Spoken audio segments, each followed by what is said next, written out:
The Long Bow. I find myself still sitting in front of the last book by Mr. H. G. Wells. I say stunned with admiration; my family says sleepy with fatigue.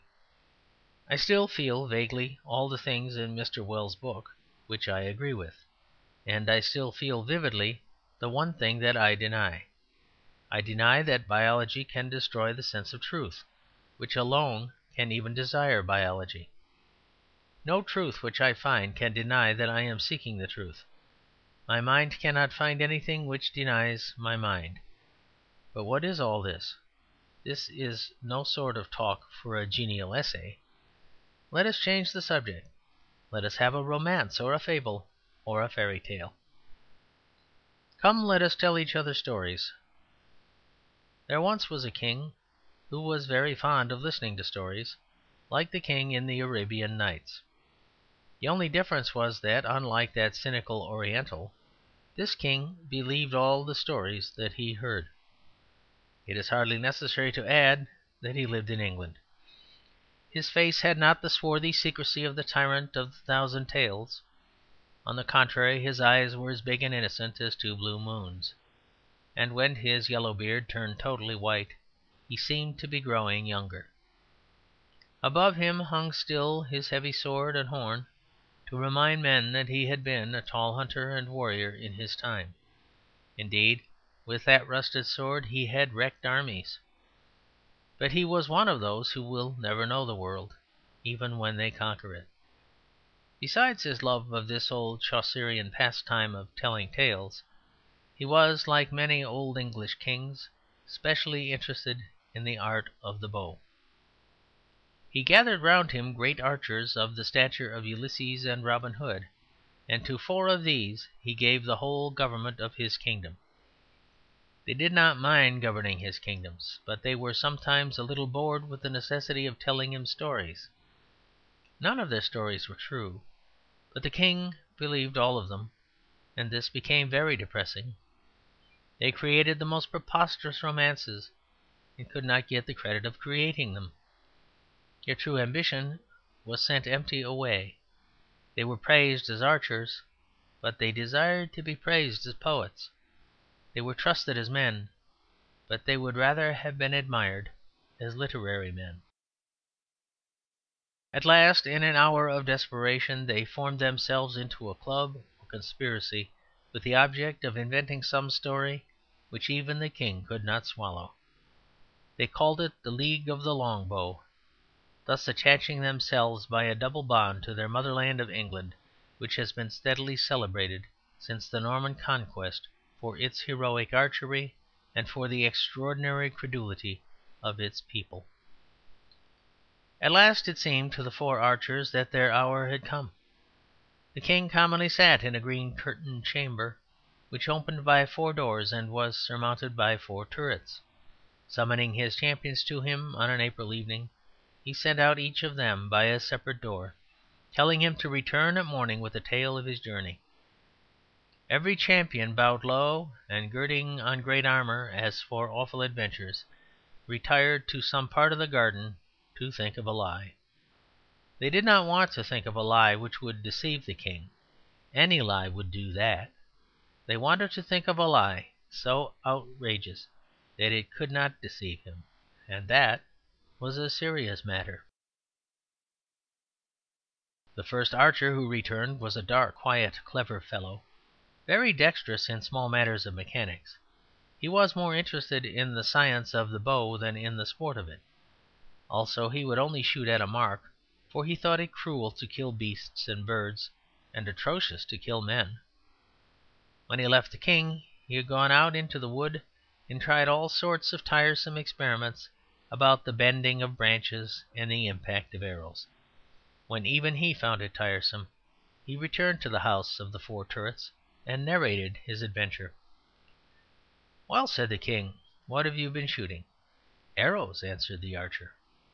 "So I suppose," said the king, smiling; "but I mean, what wild things have you shot?"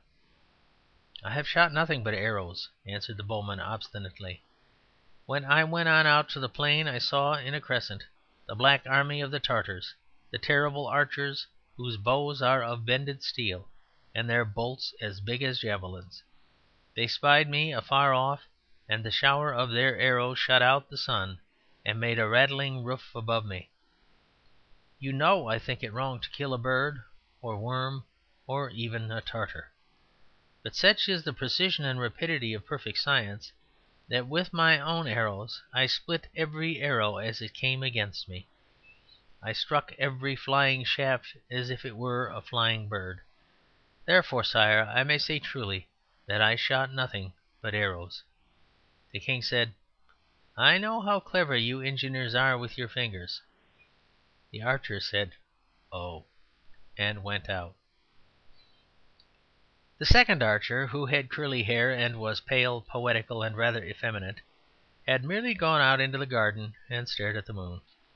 When the moon had become too wide, blank, and watery even for his own wide, blank, and watery eyes, he came in again, and when the king said, "What have you been shooting?" he answered with great volubility, "I have shot a man, not a man from Tartary, not a man from Europe, Asia, Africa, or America, not a man on this earth at all. I have shot the man in the moon."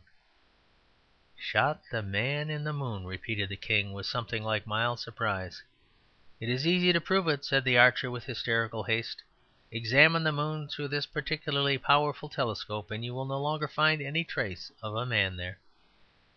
The king glued his big blue idiotic eye to the telescope for about 10 minutes, and then said, "You are right, as you have often pointed out.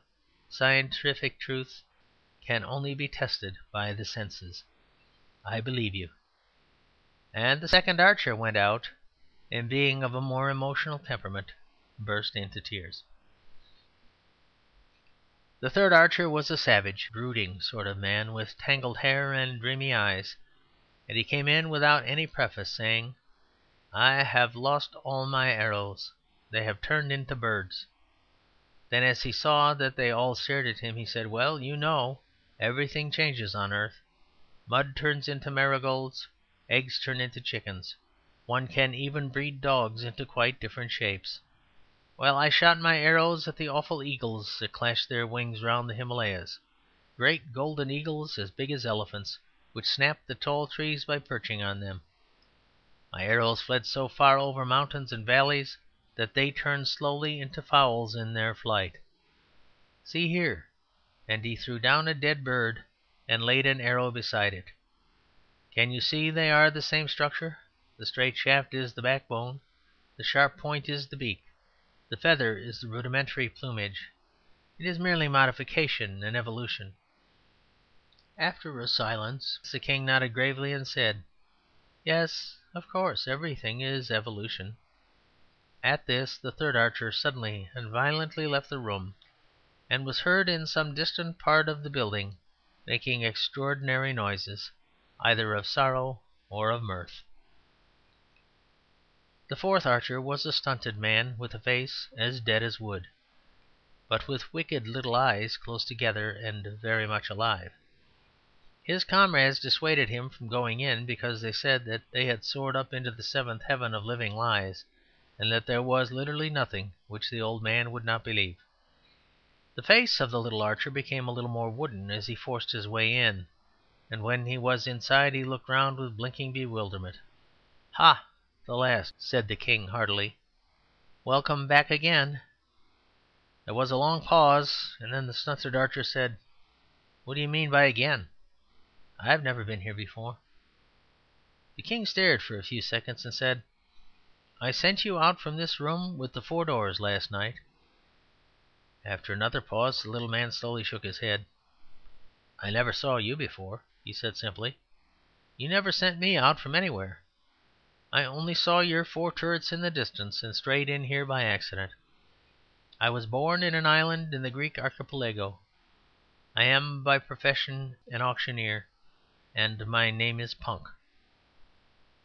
The king sat on his throne for 7 long instants like a statue, and then there awoke in his mild and ancient eyes an awful thing, the complete conviction of untruth.